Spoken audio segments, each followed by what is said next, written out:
My girlfriend has been extensively trauma dumping on me. But her stories are starting to contradict themselves, and now I can't help but start to suspect that she is either lying or something else is up. I, 26M, am currently in a 3-year relationship with Kathy, 24F.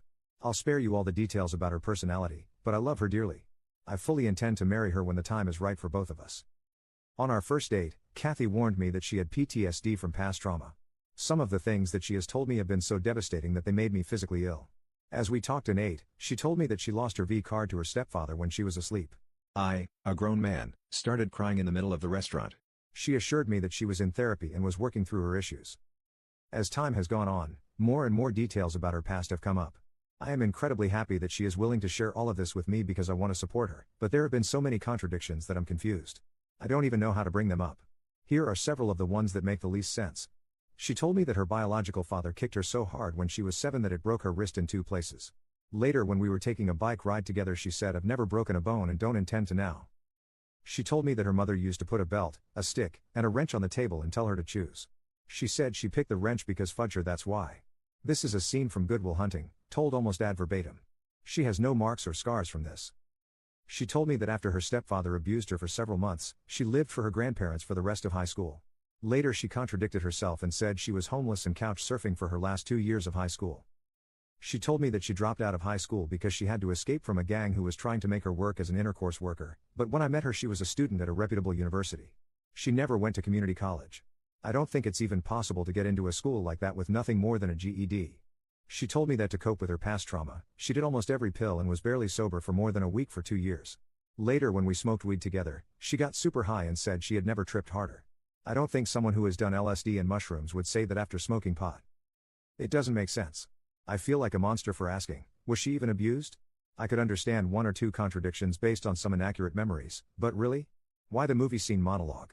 Why does everything point to her having a privileged upbringing with the brand new Range Rover she bought as a freshman and fancy college degree with no debt? I don't know how to bring this up or how to make sense of any of this. I can't bring the issue up because if she was abused, it would crush her to be doubted.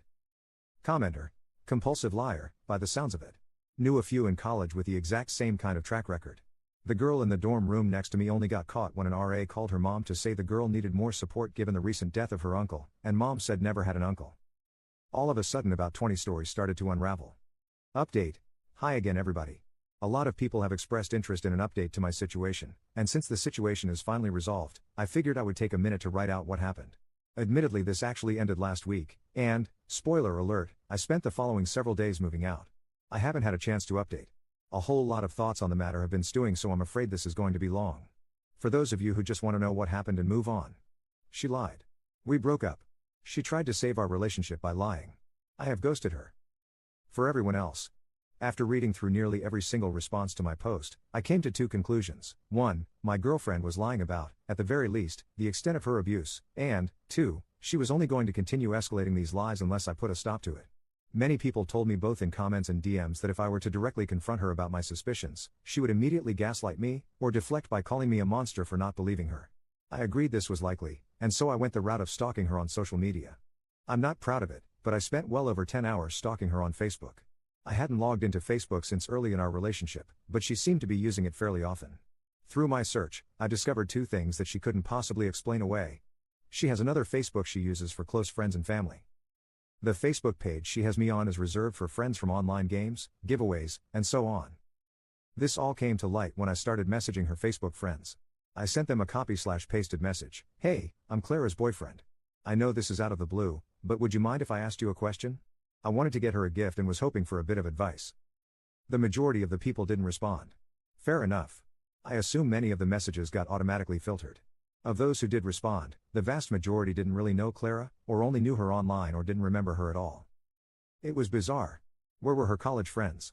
Her not having high school friends would be right in line with what she told me before, but I know she has friends from college because she hangs out with them regularly, or at least she did until we went into lockdown. Eventually, I figured it out.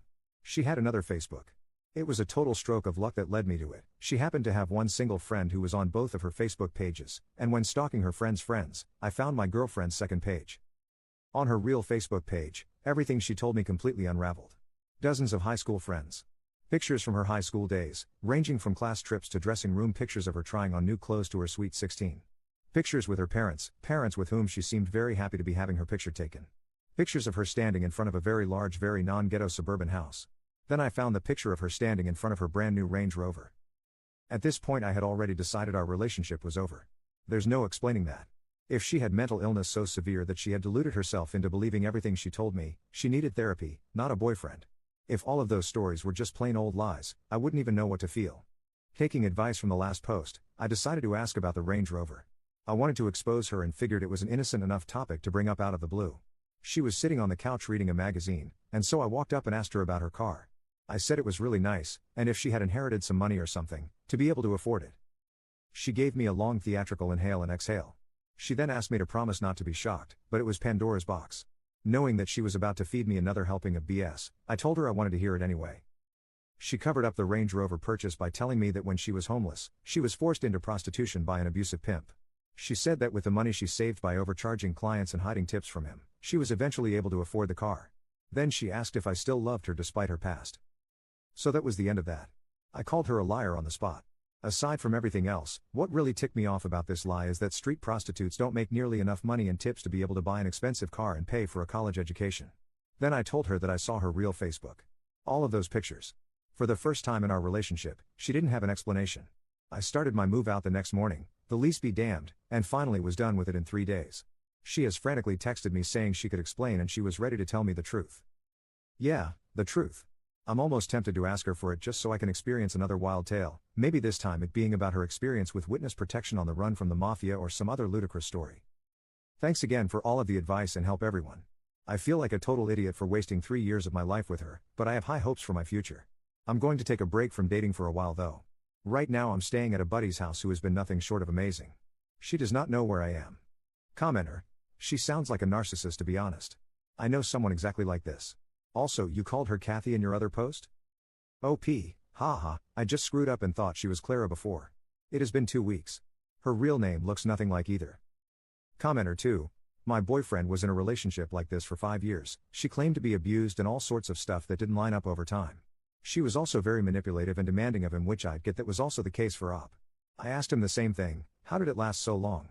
Basically I think love bombing in the beginning was the biggest factor, my boyfriend kept thinking it could get better if he fixed himself. She also wore him down with her stories/justifications and blamed him for misunderstandings, so he didn't trust himself and thought poorly of himself, so he got depressed and kinda gave up on life thinking he was so messed up, never questioning her actions.